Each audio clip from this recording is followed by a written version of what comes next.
രാജ്യത്തിന്റെ ജലസ്രോതസ്സുകളെ സംരക്ഷിക്കുകയെന്ന ഉദ്ദേശത്തോടെയാണ് UAE ജലപരിസ്ഥിതി മന്ത്രാലയം പുതിയ നടപടികൾക്ക് തുടക്കം കുറിക്കുന്നത്. ഇതിന്റെ ഭാഗമായി പ്രകൃതിയെ പ്രതികൂലമായി ബാധിക്കുന്ന പാറപൊട്ടിക്കൽ പോലുള്ള പ്രവർത്തനങ്ങൾ നിയന്ത്രിക്കുകയും കൃഷിയെയും മത്സ്യബന്ധനത്തെയും പ്രോത്സാഹിപ്പിക്കുകയും ചെയ്യുമെന്ന് ജലപരിസ്ഥിതി മന്ത്രാലയം വ്യക്തമാക്കി.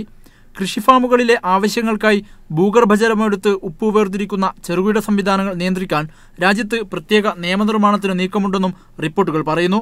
ഇതിനു പുറമെ രാജ്യത്തെ ക്വാറികളിലും മറ്റും പരിസ്ഥിതി നിയമ ലംഘനങ്ങളുണ്ടോയെന്ന് പരിശോധിക്കാൻ ശക്തമായ സംവിധാനങ്ങൾ ഏർപ്പെടുത്തിയിട്ടുണ്ട്.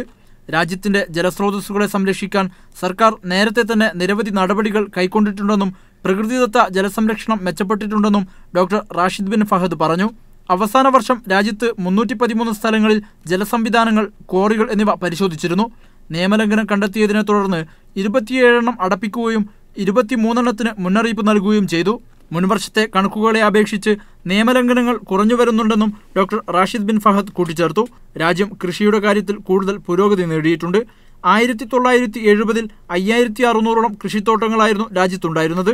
എന്നാൽ ഇത് 2014-ൽ 35,000-ലധികമായി വർദ്ധിച്ചു. കർഷകർക്ക് രാജ്യം നൽകുന്ന നിരവധി ആനുകൂല്യങ്ങളും കൃഷിയെ പ്രോത്സാഹിപ്പിക്കുന്ന നടപടികളുടെയും ഫലമാണിതെന്നും മന്ത്രാലയം വിലയിരുത്തി. Haris Arikkulam, media 1, Dubai.